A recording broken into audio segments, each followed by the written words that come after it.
Hello and welcome to Daytime, your place for scary stories straight from the horror forums of Reddit. Make sure to like and subscribe for more horror tales of things that go bumping the night. On tonight's episode, a man reflects on his time as a boy when a strange event occurred in his small town. So are you lactose intolerant? If so, you might be one of the lucky ones, because there can be no milk.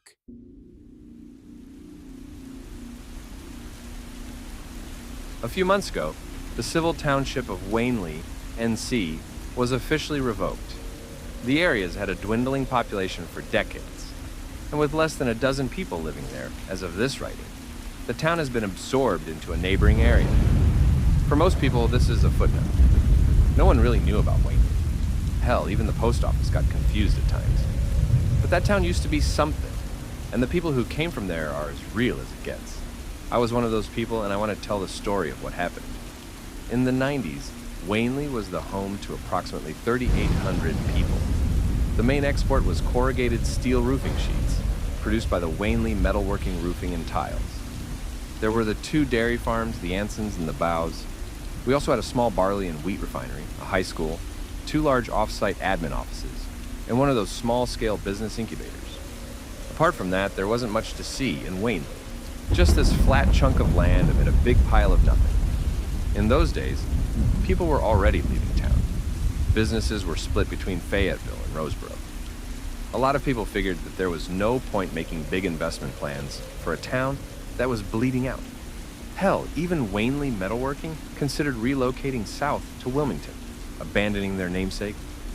But despite all that sour gloom, it wasn't industry decisions that caused the downfall of Wanley. I was 13 years old in 1993. I grew up with my mom Raniele, Ronnie for short, and my dad Morgan. My little brother Amos had the room right across the hall. He was just 10 years old at the time. It was the last month of middle school. The following autumn, I was supposed to study at Wanley High. But for all of primary school, we had to take a bus out of town. It took us about 25 minutes one way. Not too bad, but it singled us out. Us Wanley kids were a unit at that point, arriving and leaving in unison. It was a Friday afternoon in late May. I was on the school bus, on my way back home. There were these two kids in front of me who couldn't stop talking about their latest Super Nintendo game, Star Fox, I think. I'd zoned out their entire conversation, instead opting to stare out the window. When we got to the Wanley town sign, I noticed something strange. There was a man from the sheriff's office using a roller to add something to the sign. All I saw was the word "no." There were several police vehicles blocking the road into town. I recognized the faces of the officers, but I hadn't talked to them before. There weren't a lot of criminals in Wanley, and my family were all on the straight and narrow. Even my dad, who joked about being a bank robber, he wasn't. He was a corporate lawyer. The bus stopped, and so did the conversation. No more Star Fox. The double doors at the front of the bus whooshed open, and an older policeman stepped on board with his hands on his walkie-talkie. He looked at the driver and nodded, then turned to us. Hey there, kids, He said, I'm Officer Gellin. We're not going to keep you here too long. We just need to have a little talk, if that's okay. Is that okay, kids?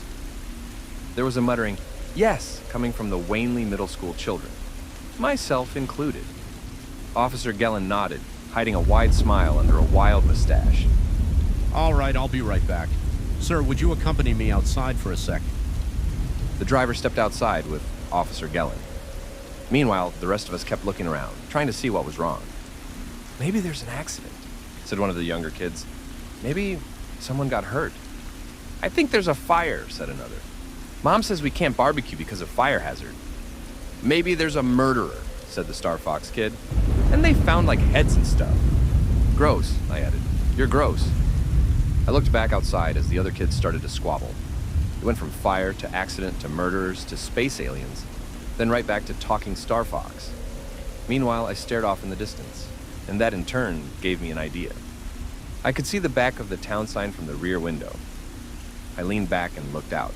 The sign read, "You're now leaving Wanley," but there was a large white text added to it. "No milk." Before I got the chance to tell the other kids, Officer Gellin came back on board. The driver got back in his seat. I had a very productive talk with Mr. Harley here, and he tells me that I've stumbled upon a particularly crafty and well-behaved group of students. Is he right about that? Is that what you are? Of course we were. In unison, we agreed with Officer Gellin. Well, in that case, you might be able to help me out. See, we're looking for a special something that we can't bring into town or people might get sick. And we wouldn't want anyone to get sick now, would we? Of course not. Then I hope you won't mind some of my officers checking your backpacks to make sure nothing bad snuck along, would you? 2 officers stepped on board as Gellin hurried outside to halt an approaching sedan. Someone was trying to get out of town, but was turned away. One by one, the officers had a short talk with us and went through our backpacks, our lunches specifically. When they got to the Star Fox kid just ahead of me, I heard them asking him a series of questions. What he'd been eating, how long ago, if he'd gone to the bathroom since. Strange questions. Turns out, he had chocolate milk as part of his lunch. The officer who asked clicked his walkie-talkie twice, some sort of discreet signal. When they got to me, I handed them my backpack. Have you had anything to drink today? He asked. My mom made lemonade, I said. That sounds great. Wish my mom made me some. He smiled. Anything to eat? Any cheese? Any milk? Just fish sticks and rice, I said, and ketchup. Doesn't sound too bad. He rummaged through the backpack and seemed relieved not to find what he was looking for. All right, looks like we're done. You have a good weekend now. You too. Once they'd gone through every backpack, they circled back to the Star Fox kid. They asked him to come along and said they had to ask a couple more questions. It was scary. He started crying, and they tried to encourage him every step of the way. They said they were going to call his parents, and everything was going to be fine, and I wasn't so sure. Once the bus started rolling, I looked back to see Officer Gellin in the rear window. He wasn't smiling at me. He had this grim look on his face, staring straight into the asphalt, motionless. There was a long line of cars being turned away. Some cars I recognized. Friend and neighbors looking to make a quick exit. The bus had to pull to the side at one point to let a fire truck pass. I got the impression that something big had happened, but no one was telling me what it was. The conversation had died down, and I had to fill the silence with my worries. There was no chatter to distract me. By the time we got to the bus stop, I saw all our parents lined up, my mom and dad included. Amos was also there. He'd taken an earlier bus and had been home since lunch. As I stepped off, my dad swept me up in his arms. Mom was crying. What did they do? Dad asked. Did they take anything? What did they ask you? Mom took me from him. Give it a rest, Morgan. She spat. Let's go home. Amos seemed disinterested, instead clutching a Teenage Mutant Ninja Turtles comic that they'd bribed him with. There was a man in camouflage with an assault rifle walking up and down the street, asking people to disperse and return to their homes. Mom and Dad hurried back to the car, sticking me and Amos in the back. He went straight to reading his comic book, but I kept looking out the window. As we got back on the road, heading home, I noticed several strange signs. The most prominent one was on the window of a corner shop. No milk, by order of the National Guard. When we took the road by the Bo's dairy farm, I heard popping noises. Before I got the chance to ask, my dad intervened. They're celebrating, He said. It's just fireworks. We lived at the end of a street, next to a roundabout. We had 3 neighboring houses. 2 of them were elderly couples who rarely left their homes, and the last was another family with a teenage boy. We'd hung out a bit before he started high school, but we'd fallen out of touch in the last year or so.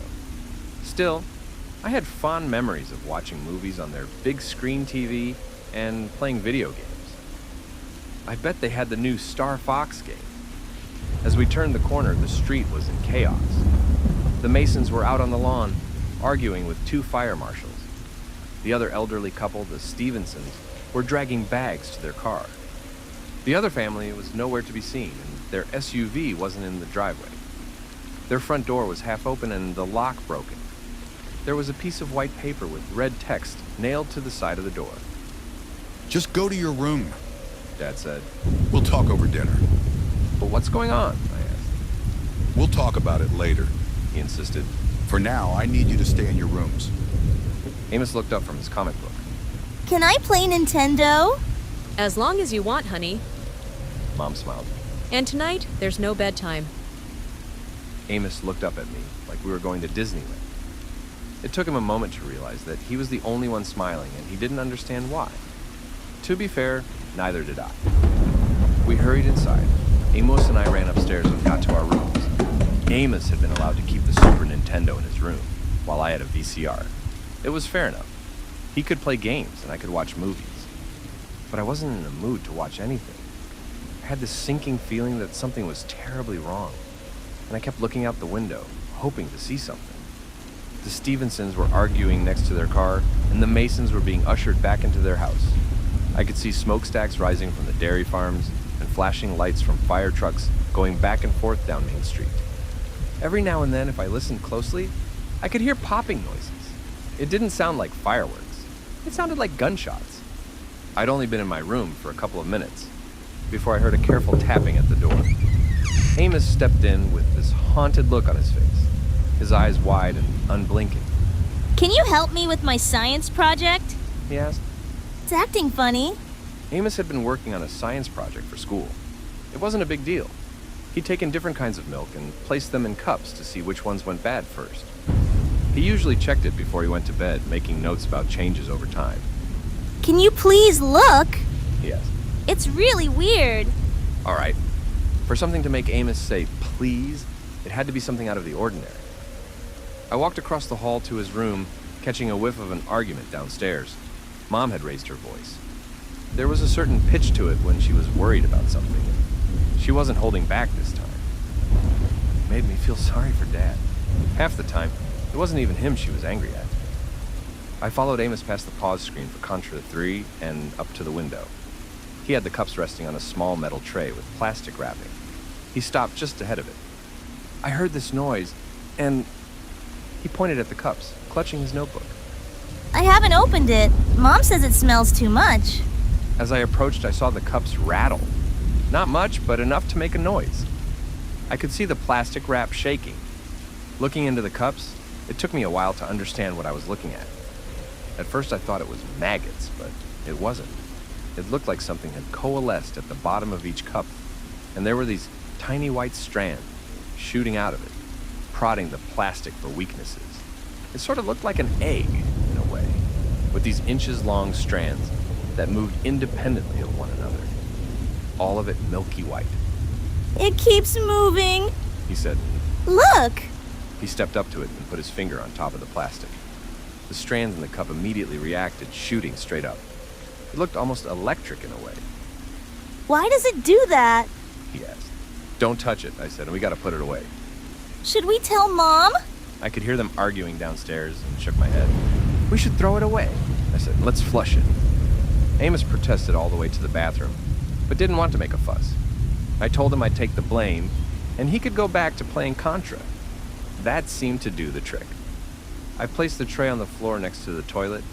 I put on Mom's plastic cleaning gloves just in case. As I took off the plastic wrap, those little white strands shot out of the cup, aiming straight at my face. They were a lot longer than I'd suspected, just inches away from my face. I panicked and dropped the entire cups down the toilet with a squeal. Looking down, they squirmed and twisted back and forth, these white strands whipping back and forth, like worms in agony. They were so much longer than I'd anticipated, and I could feel them prodding against the plastic gloves. They were looking for the warmth of my skin. The tips were much sharper than anticipated, and almost poked a hole in my gloves. I flushed. After waiting a few seconds, I could still see some strands moving at the bottom of the bowl. I flushed again and again and again. Finally, when there was nothing left, I dumped half a bottle of toilet cleaner in, flushed again, and then waited. I must have sat there for 10 minutes, just watching the water. There was this tingle in my spine, like I'd escaped some great danger. The same kind of rush you'd get if you'd nearly stepped on a snake or seen a bear. I went back to my room and brought out a notebook. No milk, I wrote at the top. I tried to name all the places in town where there might be a lot of milk or milk-based products. The dairy farms were obvious, but there was also the high school cafeteria, the corner shop with the soft serve machine, and the convenience store. Since this was a town with several dairy farms, milk and cheese was sort of everywhere. I listed at least 24 locations where there might be a lot of dairy products. There was a loud banging on the front door downstairs. Amos and I rushed out of our rooms to see what was going on. From upstairs, I saw Dad open the door to a man in military uniform. Mom looked up the stairs. Get back to your rooms. She said, We'll tell you when you can come out, all right? Mom, what's going on? Just play your games. she said. Wait there. But Mom, Rooms! She yelled. Now! She wasn't messing around. Amos and I looked at one another and silently decided to stick together on this one. There was a discussion between my parents and the man at the door. Amos and I retreated back to my room. He tried reading, but he kept getting distracted.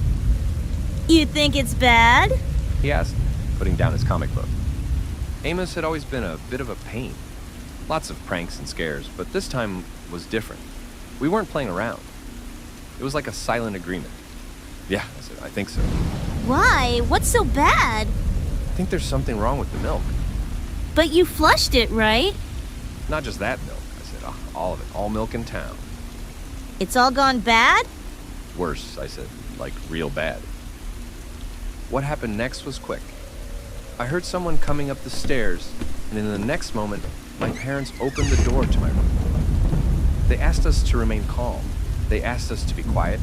They asked us to come along, stay close, and don't ask any questions. On our way out, I saw the man in uniform stepping into our upstairs bathroom. Seconds later, he sprinted back out, yelling into his walkie-talkie. Mom and Dad hurried us downstairs. 3 other men rushed past us, up the stairs, dragging dirt and mud through the living room carpet on their way up. All in uniform, all armed with assault rifles. They left the front door open, and I could see at least 6 more people waiting outside. We got in our car, taking nothing with us except Amos's comic book. A man tapped the driver's seat window with his rifle, and my dad took off down the road. We can't get out of town. Mom said, keeping her voice low. Morgan, they're testing women at the checkpoints. Maybe it's for the better. Dad said. Who knows how this can affect you? You might need a vaccine. You've seen what they did with the dairy cows. They take them out back, and then... We are not cattle, Raniel. They're not putting people Ranny out to pasture. Then where the hell are the goddamn Abernathys? Them being dragged off was just for fun? For show? We're not having this discussion. Dad said. Not in front of the kids? I'm almost in the 2nd trimester. She whispered. And God knows what they'll do if they... Mom quieted down, holding a hand to her mouth. Dad looked at her with a mix of pity and frustration. I feel strange, Morgan. She continued. And it's not like last time. There's this big 4-way intersection in the middle of the downtown area. When we got to that point, the lights had turned red. There were these military trucks going by one, at least a dozen, covered in blue plastic tarps. Long after the lights turned green, the trucks were still going by. As the second to last truck was going by, there was this loud metal bang, and the entire truck started. For a moment, we all thought it was going to tip over. 2 of the wheels were off the ground, tipped back down, and the driver leaned on the horn. From seemingly every corner of the street, armed men started shouting at us to move. I could see something moving under the tarp, something sharp poking and prodding against the plastic. I'd seen it before. Dad stepped on the gas, going the other way. I saw the high school gymnasium in the distance, lined with vehicles all along the street. They told us to stay here. Dad said. Let's just hunker down and wait. We'll be trapped. We can leave at any time. We can't go by foot. I don't like the look of those rifles. You know they wouldn't. They exchanged a glance, and the conversation stopped. Amos and I just kept our heads down. There were still popping sounds outside. They were closer now. Dad found a spot further down the street, and we made our way to the gymnasium. There were at least 100 people gathered outside. I picked up a few things from various discussions going around. For example, the armed men were from the National Guard. Most of them had shown up early that morning, probably minutes after I'd left for school. There was a lot of talk from a lot of people. A soldier explaining something about lactic acid bacteria to one of our science teachers. An old man complaining about how they took his freezer. A kid being scolded for not telling his mom he had a milkshake with his lunch. A farmhand looking distraught, saying something about the new cow feed used at the Anson farm, and how it was unfair for the Bows to get shut down. Bits and pieces of 100 different stories. But what struck me the most was a group of young women looking distraught. One of them kept repeating the same thing over and over to a soldier. I'll never get rid of it. She asked. It's in there? For good? We had to sign our names on the way in. Dad signed for the 4 of us. I barely recognized anyone. They'd set up green military cots, 2 by 2, with a basic footlocker for valuables and personal belongings. Dad weaved between aisles of cots, keeping me and Amos close. Mom was looking for the restroom. When can we go back to the house? Amos asked. They're checking the pipes. Dad said. That can take a while. Checking the pipes for what? I don't know, but whatever it is, they're making sure we're okay.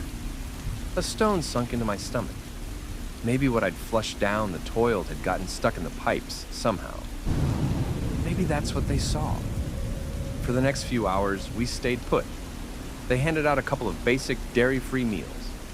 Once every 2 hours, there were a couple of soldiers walking down the aisles, making sure everyone looked okay. But people were far from okay. I saw this one athletic guy shaking like a leaf, coughing into his hand over and over. It sounded awful, like his body was trying to push something out. When the patrol made their rounds, they took him outside. I didn't see him again. Mom was in the bathroom for a long time, at least an hour. When she got back, she had this slightly ashen complexion, like she hadn't slept for days. Dad was worried, but she kept telling him she was okay. Once it started to get dark, the patrol said they were closing down for the night. A curfew was in effect. Dad had all kinds of questions, but didn't want to start arguing with armed soldiers. I could tell he was holding back. Corporate lawyer or no, personal freedoms are a big sticking point to him. I remember this big clock over the scoreboard. If you managed to filter out the cries and the occasional scream, that clock was the only thing you could hear. And I could swear that the seconds were getting longer the more you listened to it. Mom and Dad shared a cot, while Amos and I got one each. Amos went out like a light, but I stayed up long after midnight. I couldn't help it. That damn clock kept me up. With the lights off, all I saw was the sharp shadows cast by the crescent moon creeping in through the cloud cover. As the screams and cries turned to sniffles and snores, I was left awake staring into the ceiling. I heard people whispering about megabacteria, something in the methane, the lactic acid, the gas lines. Nobody knew for sure. There was one guy who kept muttering about birds being the source, claiming it had rained feathers moments before shit hit the fan. There was this one drunk man by the exit who kept talking out loud to himself. They dance like skinny little worms reaching for the stars. Skinny little worms. Just like I'd seen in my brother's science project. I'd been drifting in and out of sleep for 1 or 2 hours when I snapped to attention. I heard someone running past me and looked up to see Mom's side of the cot empty. Dad sat up, rubbing the sleep out of his eyes. Ronnie? He whispered. He noticed me looking his way. You see where Mom went? I shook my head. He got up and took me by the hand. Let's go look. We went down the aisles, hand in hand.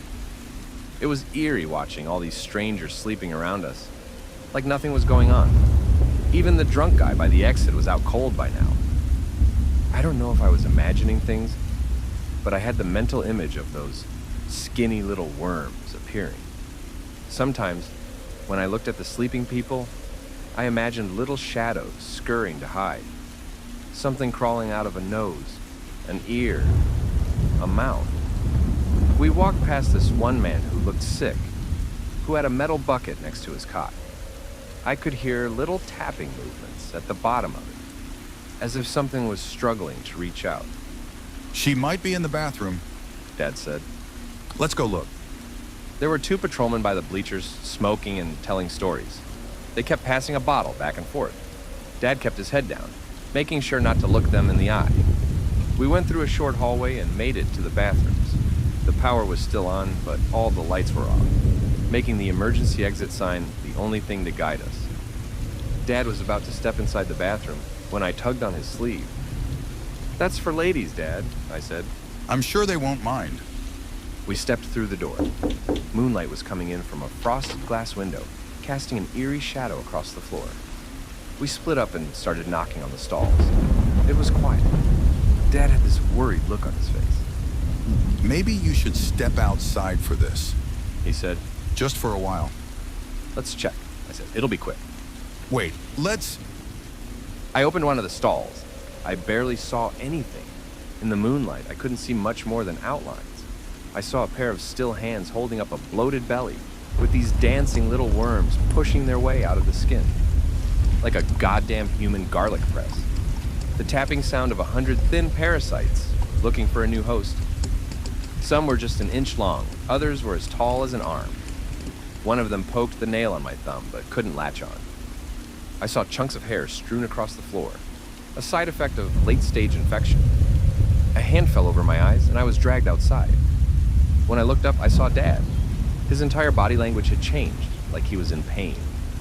For a few seconds, all he did was stare at me. Then, there was a bang on the door, coming from the inside. I need you to get your brother. He said. I need you to get your brother, and I need you to get to the car. "But Dad, what?" Here, He handed me the car key. I'm trusting you, and I need you to hurry. "But what about—" Another bang on the door. Dad straightened his back and pushed it shut. I stepped back, feeling my pulse rise through my chest. Go! He yelled. I'll meet you outside. Running back out, some of the cloud cover had cleared outside. I started running down the aisles, trying to find my way back to Amos. It was difficult. Everything looked different in the dark. There was this woman who got out of her cot just a few feet ahead of me. She coughed, and this avalanche of worms trickled out of her mouth. They spilled onto her chest and scattered across the floor. She turned to me, chunks of hair coming off her scalp. She wheezed at me, her brown eyes tired from crying. She tried to say something, to call for help. But all I heard was that inhuman wheezing, as little white worms made their way across her chest. I don't know if I was the one who started it, but someone did. That first scream, that choir of screams as lives came crashing down. There were so many parasites, so many victims. Some who'd just felt funny and tried to sleep it off, waking to a nightmare. Others had tried keeping their sickness a secret. There were no patterns, no limits. Everyone was susceptible. Young, old, strong, frail. There were some with parasites coming out their stomachs, others through the ears, mouth, and nose. There was this one man who had them in his left eye. As they reached out to others for help, the parasites spilled from one person to the next, burrowing into their skin. I didn't find Amos. He found me. He kept telling me that a bad man had taken his comic book, and that he ran away looking for Dad and help. He asked 100 questions at once, but I just grabbed him and ran, clutching the car keys so hard that my hand cramped. We made our way to the exit, but there was a rush of people going in and out like a waterfall. Someone yelled, telling people to drop to the floor. 10 others screamed back, begging for help. Others just screeched like wounded animals trying to alert the flock of incoming danger. Amos ducked to the floor and I followed him. Then the gunshots started. We got out by crawling on all fours. One of the soldiers tripped over me, accidentally kicking me across the ribs. When we got outside, we stuck to the wall and kept a low profile. Amos couldn't stop crying, but I just pulled him along. I could barely hear anything over my ringing ears and pounding pulse as gunshot after gunshot rang out behind us. We crawled our way through the flower beds, using the high school's blue sunflowers as a cover. Most people were stuck inside. Some made their way out, filtering back into the military tents outside. Amos and I made our way back to the car. My fingers barely worked as I fumbled to open the door. When I finally did, I could see more people heading our way from down the road. I got the car open and pushed Amos into the back seat. I followed him, locking the doors from the inside. We curled into the leg space between the back and front seat, hugging each other tight as I hushed him. He couldn't stop crying. He had so many questions piling up that they were overflowing into a jumbled mess. Questions about Mom, about Dad, about the people outside, about the bad man who took his comic book. As the gunfire died down, people started pouring out. But they weren't just people anymore. One of them noticed our car. One of them spotted us inside. And after that first one came another and then another. In less than half an hour, there were so many of them, they were blocking all the windows. All I saw were silhouettes, and all I heard were wheezing noises. Bodies calling for help, begging, pressing themselves against the windows to get at us. Rattling coughs over and over, as something inhuman settled in their throats. I could only see parts of them as they banged on our windows. There was this one man smiling at me with little worms dancing between the gaps in his yellow teeth. He pressed himself against the passenger window, meeting my gaze. Batman! He groaned. Batman! Help! An eternity passed in the back of that car, and sometime during that eternity, the noises stopped. Maybe they moved on. Maybe they got shot. I don't know. But at some point, the sun broke through, and we were both okay. Panicked, but okay. There were soldiers outside, rounding up people from the gymnasium, and people from the tents. Some were sent back home after signing some documents. Others were asked to stay near their vehicles until further notice. And me? Well, I refused to open the door for anyone. Amos and I stayed in there for hours until we could feel the heat baking us. Then, the door opened. My dad had a spare set of keys. Seeing his familiar face outside the passenger side window was everything I needed to know that in some way we'd be okay. He'd locked himself in one of the stalls and kept quiet all night. Looking back at it, he and everyone else were forced to sign some kind of agreement. We were given a hefty compensation, and all we could say was that it was killer bacteria coming from one of the dairy farms, which in a sense was true, but it didn't tell the whole truth. And it took Dad years to build up the courage to tell me what really happened to Mom. 6 years, I think. Apparently she was pregnant, but the whole thing had been a bit touch and go. They didn't want to tell us until they were sure. She was just at the point where her body had started lactating. Milk protein just... I don't know. I can't shake the feeling that maybe it was her that I saw in that stall. Dad took the money and left town. He and so many others. Some moved in, encouraged by the sudden price drop.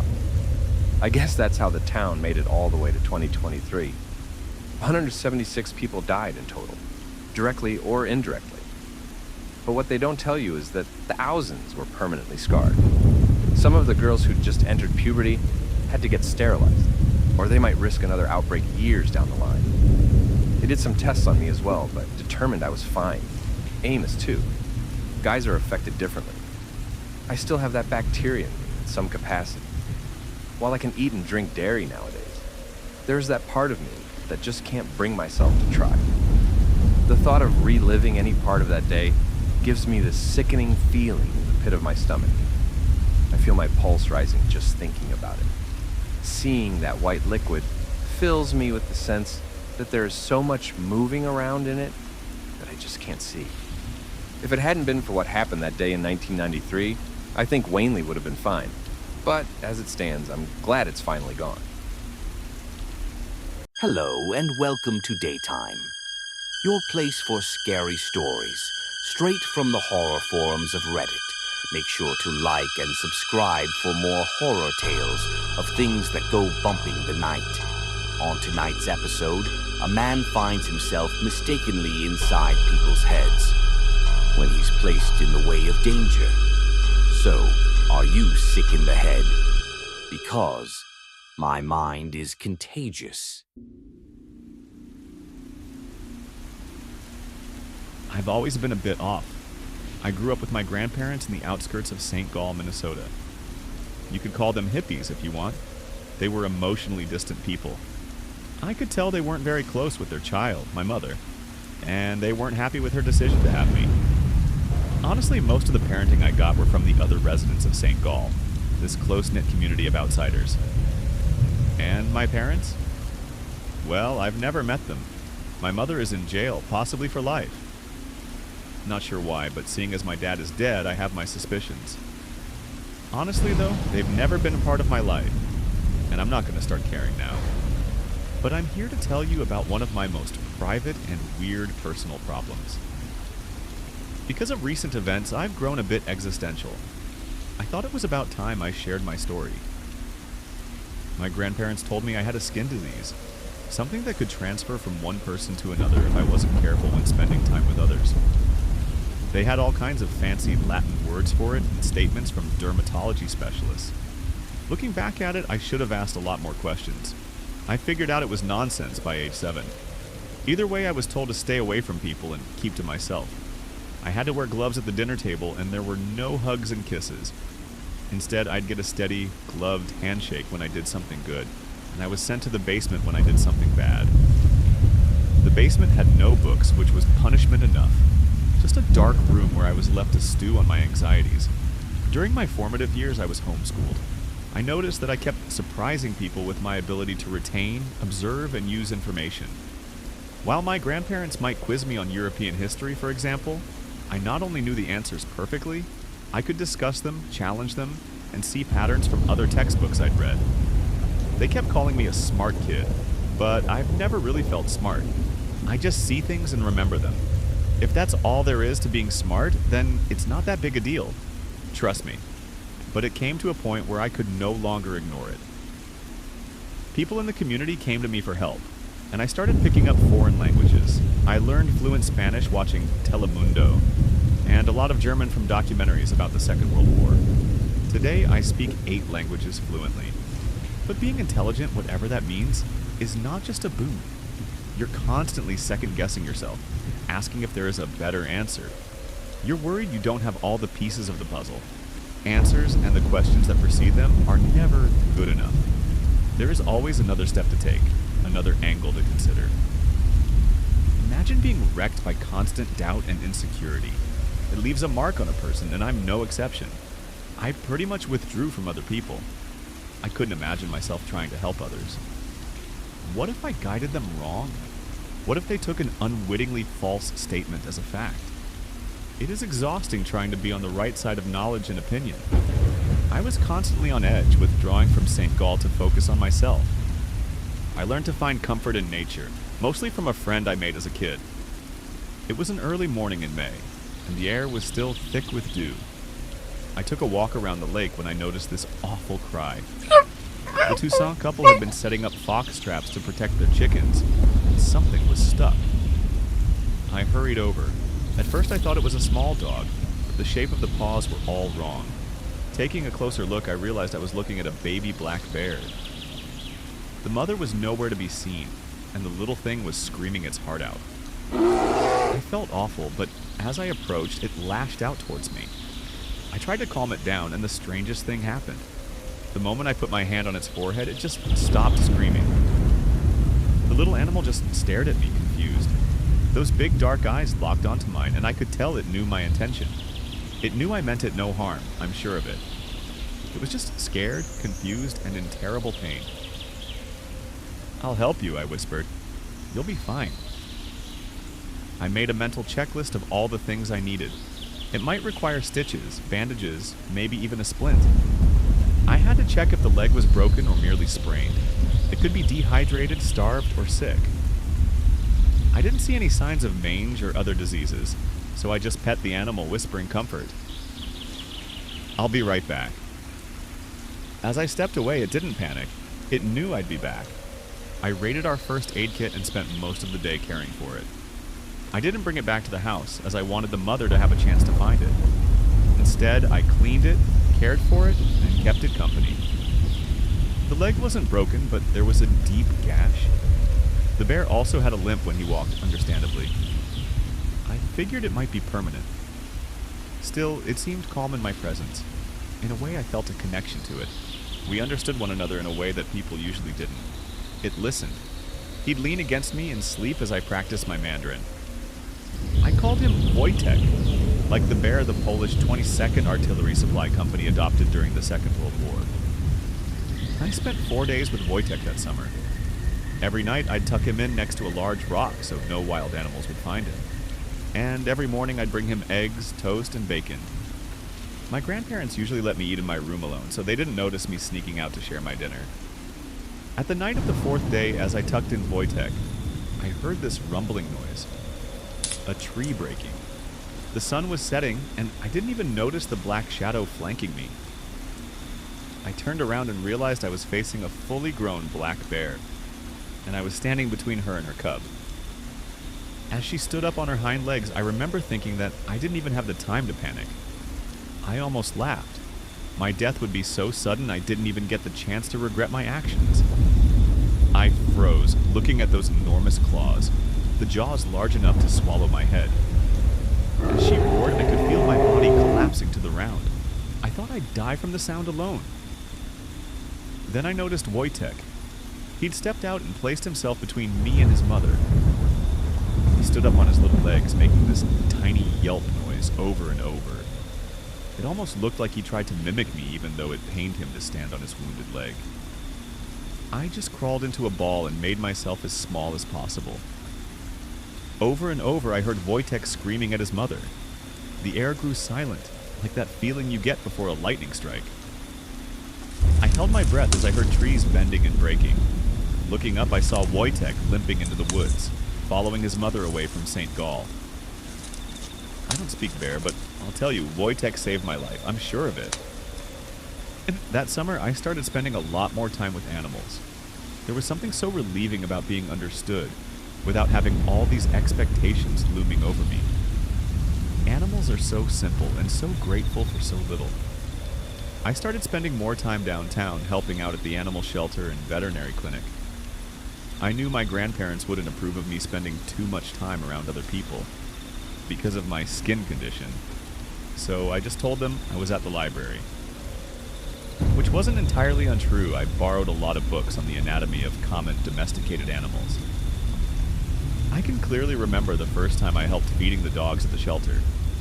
They'd bark and growl, but as soon as I stepped into the room, they just stopped. All those little eyes turning to me, staring as if they wondered what the hell they were even looking at. They were already listening to me, trying to figure me out. They knew I was there to help. When I was 16, my grandparents died. They died within 3 months of one another, and I was left with an inheritance I didn't know what to do with. I invested most of it, sold the house, and moved into a small apartment downtown. By now, I was a de facto and unlicensed veterinarian. Nearby farms would sometimes call me up and give me something off the books for my help. I can't count the amount of cows and goats I've treated. Most of the farmers called me Dr. Charming. You know, as in Prince Charming, similar to a Disney princess. I used my inheritance to pay for my college studies. My investments also paid off handsomely, allowing me some greater luxuries. I got my VMD degree ahead of schedule from MSU. I can honestly say that it was easier than expected, and I started to realize that many of my fears were exaggerated. I still lived largely separated from other people, though, and I didn't have many friends. I had a few acquaintances, and most of the nearby farmers knew me by name, but that's not really what I'd call a relationship. As I turned 20, I decided I would make a conscious effort to be more social and face my fears. I had known for years that I didn't really have a contagious skin condition. That lie wasn't really all that held me back. Honestly, I just felt like a freak. I'd get lost talking to other people, and it would be exhausting trying not to correct them. Instead, I'd just hold my tongue and stick to subjective topics. Music, film, literature, favorite actor, that sort of thing. It was during an after work with the others from the vet clinic that I first met Veronica. I was an unkissed, unloved, and insecure virgin at the time. Veronica took a liking to me, amazed by the amount of random nonsense I could dig out of my brain. She described it as having an unlimited flower bed of trivia she could make bouquets from. I'd never heard anything like it. While our first meeting was short and awkward, our following 4 dates went by like a charm. We'd go for long walks, and she'd ask me all sorts of questions. It's funny, She'd say. You could be a literal rocket scientist, but you can't pick up on sarcasm. One thing led to another, and we started dating. Veronica was the charming and outgoing ice pick I needed to break out of my shell, and to this day I credit her with what little social experience I have. She was warm, understanding, and had no trouble explaining social cues I might have missed. It didn't take me too long to get a hang of it, and soon I could hold my own in a conversation with her friends. But things weren't perfect. After about a month, I remember waking up in the middle of the night to find her sitting at the edge of the bed, crying hysterically. She'd hold her face in her hands, shivering and unblinking. I'd never seen her do that before. As I held her, she just started speaking nonsense. None of it matters. She'd say. We're nothing but walking wheat, broken clocks. We're useless, fragile, and so insignificant. I'd try to calm her down, but it wasn't possible. We'd sit for hours, and she'd just spew these horrible existential anxieties. She'd have these mental breakdowns every now and then, several times a week, and she started recoiling from my attempts to comfort her. I made her feel this awful dread. It just feels like you're gonna tell me something awful, she explained. You're in my head, and I want you out. It worried me how much she reflected my own anxieties, and it was clear I was making her unhappy. My worst thoughts were coming out of her mouth. So we broke up. That relationship lasted a few months in total, but I couldn't get over it. The way I'd turned her from this happy-go-lucky and independent woman to a nervous wreck. It made me feel like an abuser. I had no idea what was even going on, and I couldn't tell what was wrong with me. I heard from a friend of a friend that she started taking Xanax and going to therapy. I'm not sure what I think about her therapist, Dr. Bogan. That woman gives me the creeps. Back then, I spent a lot of time with my work colleague turned friend, Jacob. He was a few years older than me and had just gotten his own VMD. He had seen a lot of the strangeness I brought to the clinic, and he was one of the few who didn't seem to mind or question it. He had this amazing laugh that could easily break the tension. I remember this one night we spent at the bar, about after a week after my breakup with Veronica. It was one of the first times I got really drunk. That bottle of blueberry wine felt like stepping on a goddamn landmine, and my shell just cracked wide open.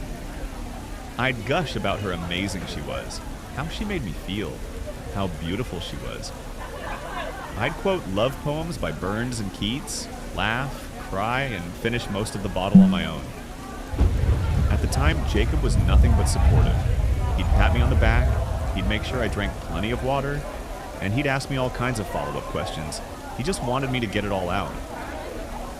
He actually told me it was nice to see me act all human for once.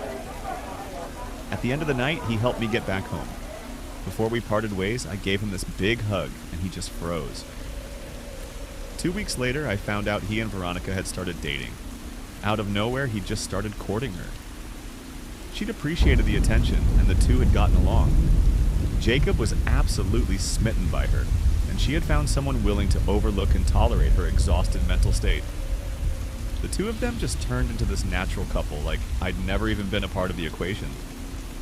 Honestly, it kind of pissed me off. I quit my job and moved to the next town over. They, on the other hand, got married. I wasn't invited to the wedding. For a few years, that's been my life. I've been keeping to myself and spending time with the local wildlife. I've taken a few trips to Europe and reinvested my winnings. I've had a few short relationships with a handful of women, but as soon as I saw a hint of what happened to Veronica reflect in their behavior, I've had to leave. I've left a trail of broken hearts, and after a while I just stopped trying to justify it. I was being selfish. I couldn't keep hurting people just to get over my own insecurities. It wasn't until a Thanksgiving parade last autumn that I accidentally ran into Jacob and Veronica again. They had brought their kids, and I barely recognized the two at first. They looked so suburban. As Jacob's oldest son was waving a balloon around, I noticed Jacob staring at me from across the road. I figured enough time had passed that we could talk as adults, so we met up after the parade. It warmed my heart to see Veronica do so well. A few memories of her beautiful hair on the pillow next to me surfaced, and I felt this warmth in my chest. As she stepped away to help her kids use the restroom, Jacob approached me. He had this uneasy smile, something I'd never seen on him before. We shook hands, and his smile faded away. You want to talk to her? He asked. No, I just wanted to see how you were doing. Long time no see, you know. Sure about that? He chuckled, trying to defuse the tension. Yeah, sorry, I didn't mean to. No, said Jacob, nodding. I get it. No worries, man. It's all history. He looked down on his hand, blinking. But if it's okay with you... He continued. I'd like for you to piss off and leave my wife alone. I want to say that was the last time I saw Jacob, but that wasn't the case. He added me on Facebook so he could stalk me. He'd send me long emails talking at length about how he knew what I really felt for his beloved Veronica. It'd be these absurd, paranoid rants. He'd ask me about my dreams, about my intentions, even creepy private things like how I'd touch myself while thinking about her. That's my wife. He'd write. I know how you feel about her, and I'll wring your fucking neck if I see you looking at her like that again. At first I tried to calm him down, but after a while I just started blocking him. Everything I said just made him worse, and I was honestly getting worried. Once I saw him drive past my clinic in the middle of the day. Had he really taken time off work to drive to the next town over to check on me? For what? To make sure I wasn't screwing his wife? He started leaving notes. He'd call me at work and send letters. He'd get new email addresses and get past my filters. I honestly considered calling the police, and I told him as much. Huge mistake. A few months ago, I was out jogging down a nearby trail. I was listening to a lecture on 40s filmmakers and had blocked out most of the world. It is nice just to keep my mind busy. It helps me compartmentalize my anxiety. As I was passing by a broken streetlight, I suddenly felt a push. I was knocked forward, scraping my hands and knees on the pavement. Surprised, I just thought I'd tripped on something. As I turned, I realized I was being attacked. It was surreal seeing Jacob there. He wasn't wearing his reading glasses, and he just stared at me with the same unblinking eyes that Veronica used to get. In his right hand was a pistol, pointed in my direction. Get up, he spat. now. 1,000 possibilities raced in my mind. I had to comply, but I also had to make an escape plan. I could feel my thoughts kicking into high gear, brain locking itself into running 100 possibilities at once.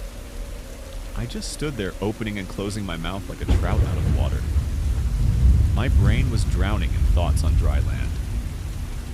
Step off the path, He continued. walk. Why are... You don't get to talk. He screamed. You don't get that privilege. You get to step off the path and you get to do what I say. I nodded and started walking. Jacob's hand was trembling. I could hear the rattle of the fully loaded magazine. We stepped off the trail and into the woods, stepping over logs, bushes, and zigzagging between saplings. It felt like an eternity. I'd been waiting for an opportunity to dive for cover, but at this range, it'd be impossible for him to miss me with all those bullets. 1 or 2, maybe, but a full magazine? No way. I won't let you destroy my family, He said. I know you want her back. You should have listened. To what? I asked. You pursued me. I haven't done anything. Don't you get it? He laughed. You don't see it? He steadied his aim as I backed up. He was being smart, not aiming for the head. It'd be a body shot. One wrong move and I'd be gone. It doesn't matter how many times you've imagined it. Facing down an unsecured barrel of a gun is like staring into a well of darkness, knowing that eternity waits to drag you to the bottom. I tried to force my mind to cooperate, to give me something, a solution, a calculation, something to guide me. Yet all that was left was insecurities, indecisiveness, and dread. This was real. This could be it. Nothing fucking matters. Jacob continued. You and I were just jokers in a deck stacked against us.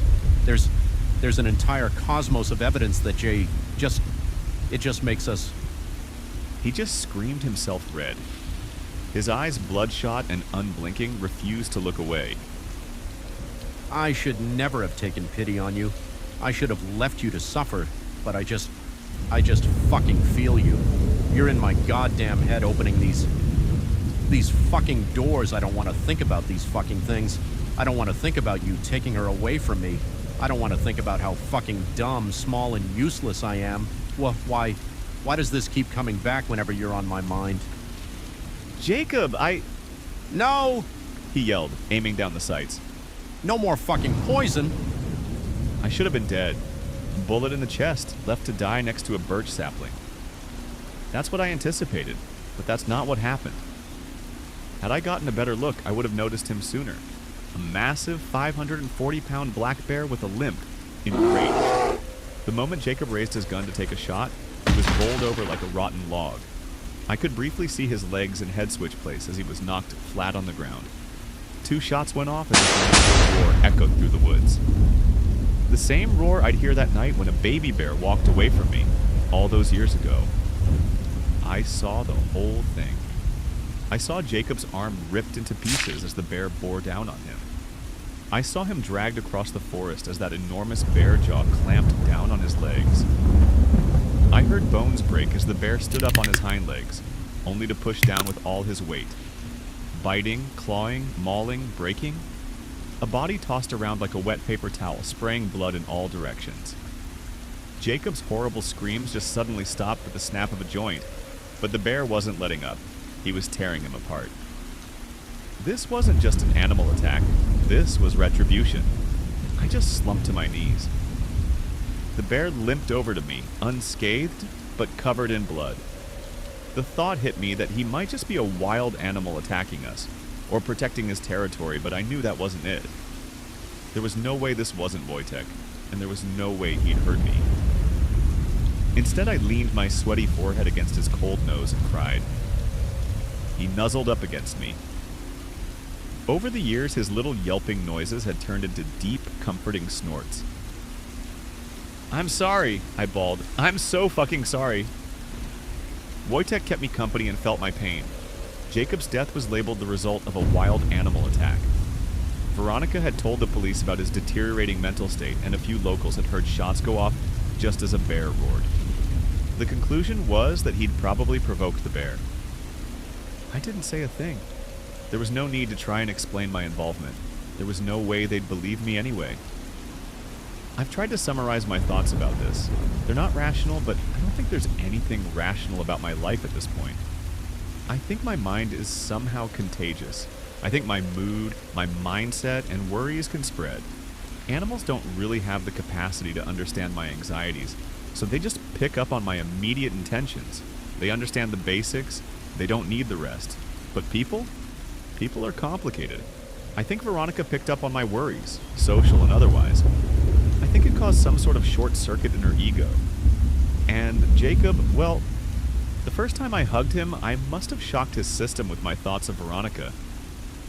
Maybe that's what caused him to pursue her in the first place. Maybe seeing me again and shaking my hand reignited something that had laid dormant for years. I don't know if I can trust myself around people. It is so much easier to write, to share things online. No one gets hurt. No one gets intrusive thoughts. You can just lean back and call bullshit on my story. I don't know what to do, how to move on.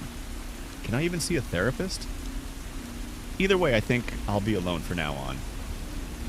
Then again, as I look to the woods, I know there are those who care.